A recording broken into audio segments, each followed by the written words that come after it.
നിങ്ങളുടെ favourite shows ഇനി ഒരിക്കലും മിസ്സാവില്ല. ഇപ്പോൾ C5 കാണും നിങ്ങളുടെ ഫേവറേറ്റ് ഷോസ് തികച്ചും സൗജന്യമായി. ശാലിനിയെ സംബന്ധിച്ച് ഇക്കാര്യം വിശ്വസിക്കാൻ കൂടുതൽ എളുപ്പമാണ്. ശാലിനിയുടെ ജീവിതത്തിൽ വിഷ്ണുവേട്ടൻ അറിയാത്ത കുറെ ഏടുകളുണ്ട്. അതിൽ നിന്നാണ് സത്യം വന്നത്. അതുപോലെ വിഷ്ണുവേട്ടന്റെ ജീവിതത്തിലും ശാലിനി അറിയാത്ത കുറെ ഏടുകളുണ്ടെന്ന് കൂട്ടിക്കോ. അവിടെ നിന്ന് ഈ കാർത്തിക വരുന്നു. സിമ്പിൾ. പക്ഷേ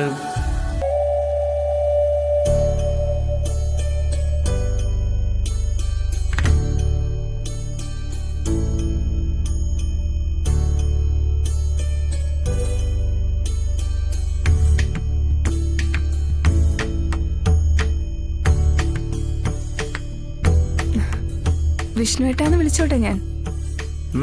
പിന്നെന്താ? വിഷ്ണുവേട്ടാ, എനിക്കിപ്പോ തോന്നിയൊരു ഐഡിയ.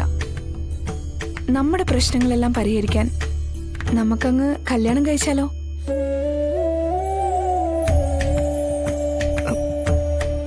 കല്യാണോ? ആ, കല്യാണം. എടോ, താൻ എന്തൊക്കെയാ പറയുന്നേ? വിഷ്ണുവേട്ടാ, കല്യാണം കഴിച്ചതായി നമ്മൾ അഭിനയിക്കുന്നു. അതെന്തിനാ?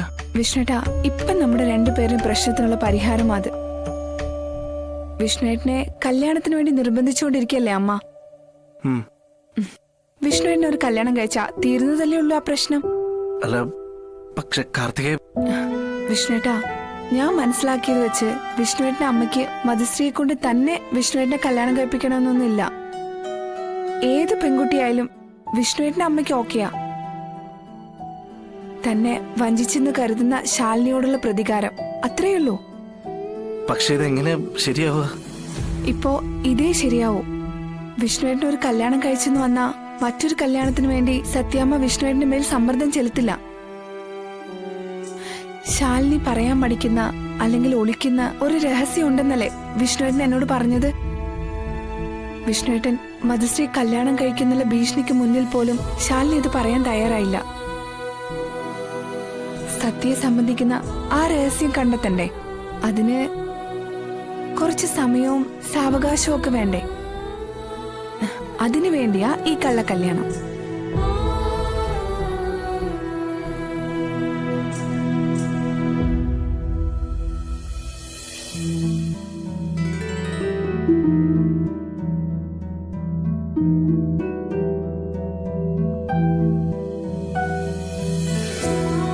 ഇരിക്കെ. അല്ല,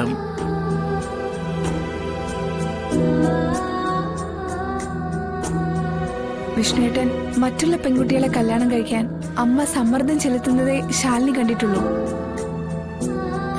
അവിടെയെല്ലാം വിഷ്ണുവേട്ടന് വിയോജിപ്പായിരുന്നു. വിഷ്ണുവേട്ടൻ തല പോയാലും മറ്റൊരു പെൺകുട്ടിയെ കല്യാണം കഴിക്കില്ലെന്ന് ശാലിനിക്കറിയാം. ഒരുപക്ഷെ അതുകൊണ്ട് കൂടിയാവാം ശാലിനി സത്യയെ സംബന്ധിച്ച രഹസ്യം വിഷ്ണുവേട്ടനോട് കൂടി പറയാത്തത്. ഇതിങ്ങനെ മുന്നോട്ട് പോയാ എവിടെ എത്തും വിഷ്ണുവേട്ടാ? ശാലിനി ആ രഹസ്യം പറയില്ല. വിഷ്ണുവേട്ടനെ അമ്മ കല്യാണത്തിന് നിർബന്ധിച്ചുകൊണ്ടേയിരിക്കും. അമ്മയുടെ ആത്മഹത്യാ ഭീഷണി മുറുകുമ്പോ വിഷ്ണുവേട്ടന് മധുശ്രീ പോലെ ഏതെങ്കിലും ഒരു പടുമാരണത്തിന്റെ കഴുത്തിൽ താലി കെട്ടേണ്ടിയും വരും. അതോടെ വിഷ്ണുവേട്ടന്റെ ജീവിതം കട്ടപ്പോകാം. പിന്നെ ശാലിനിയെ വിഷ്ണുവേട്ടനെ കിട്ടുകയില്ല. മൊത്തത്തിലൊരു ശോകം. ഒടുവിൽ രണ്ടുപേരും രണ്ടിടത്തിരുന്ന് കീടനാശിനി അടിച്ച് തീരും. യെസ്, അത് വേണോ?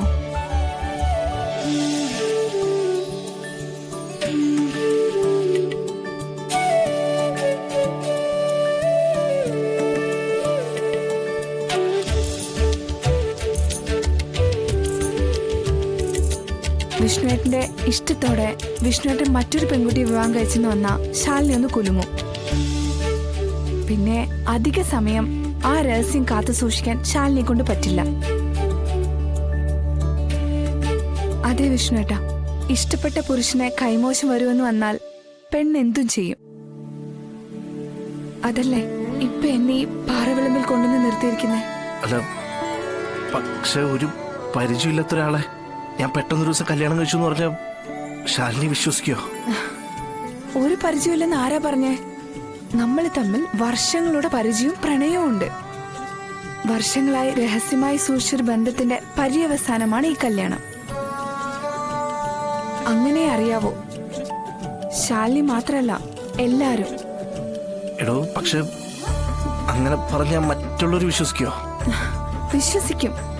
ഓരോരുത്തരും ജീവിതത്തിൽ എത്ര രഹസ്യങ്ങൾ സൂക്ഷിക്കുന്നെന്ന് കൂടെ നടക്കുന്നവർക്ക് പോലും അറിയില്ല. വിഷ്ണുവേട്ടന്റെ പ്രാണനാ ശാലിനി. എന്നിട്ടും വിഷ്ണുവേട്ടൻ അറിയാത്ത സത്യ എന്നൊരു രഹസ്യം ശാലിനിയുടെ ജീവിതത്തിൽ ഉണ്ടായില്ലേ?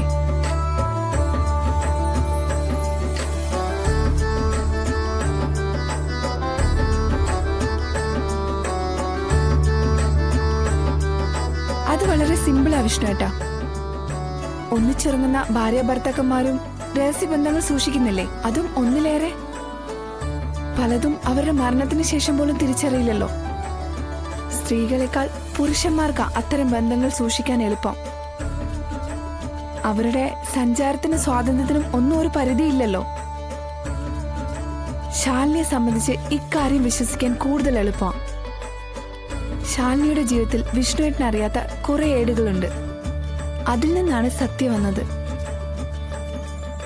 അതുപോലെ വിഷ്ണുവേട്ടന്റെ ജീവിതത്തിലും ശാലിനി അറിയാത്ത കുറെ ഏടുകളുണ്ടെന്ന് കൂട്ടിക്കോ. അവിടെ നിന്ന് ഈ കാർത്തിക വരുന്നു. സിമ്പിൾ.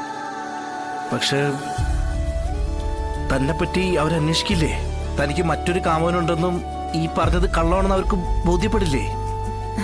അവിടെയാണ് ഈ ഗെയിം കൊണ്ട് എന്റെ ആവശ്യം. എന്റെ യഥാർത്ഥ ഐഡന്റിറ്റി നമ്മൾ എവിടെയും പറയുന്നില്ല. നാടും വിലാസവും ഒക്കെ പറഞ്ഞു കൊടുത്താലും അതെല്ലാം തെറ്റിച്ചായിരിക്കണം. അവരൊരിക്കലും ഈ യഥാർത്ഥ കാർത്തികയിലേക്ക് എത്താൻ പാടില്ല. എനിക്കിപ്പോ തൽക്കാലം വേണ്ടത് ഒളിച്ചു താമസിക്കാൻ ഒരിടമാണെന്ന് വിഷ്ണുവേട്ടൻ പറഞ്ഞത് മറന്നോ? വിഷ്ണുവേട്ടന്റെ അതേ അവസ്ഥയിലാ ഈ ഞാനും.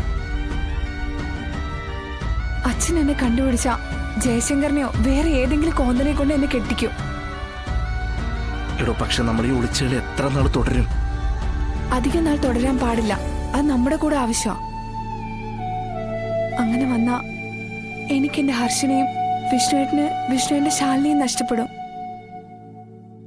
ഹർഷൻ നാട്ടിലേക്ക് എത്തുന്ന 2 ആഴ്ച. അതുവരെ വിഷ്ണുവേട്ടന്റെ ഭാര്യ എന്നുള്ള ഒരേ ഒരു ലേബലിൽ എനിക്ക് ഒളിച്ചു താമസിക്കാൻ പറ്റിയ ഒരിടമാ സത്യാമ്മയുടെ വീട്. അത്രമാത്രമാ. അതിനിടെ ശാലിനിയിൽ നിന്ന് വിഷ്ണുവേട്ടൻ സത്യയെ സംബന്ധിച്ച് രഹസ്യം അറിയുന്നു. ഹർഷൻ US-ൽ നിന്ന് മടങ്ങിയെത്തുന്നു.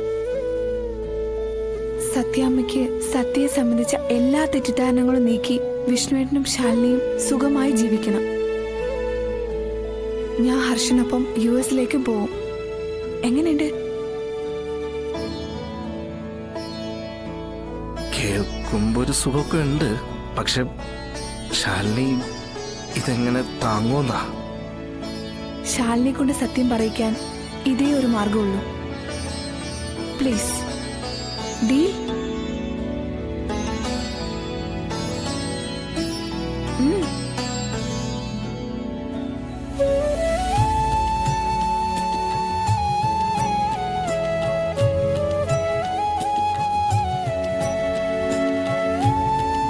ഡൗൺലോഡ് ചെയ്യൂ C5 ആപ്പ്. കാണൂ എല്ലാ എപ്പിസോഡുകളും സൗജന്യമായി.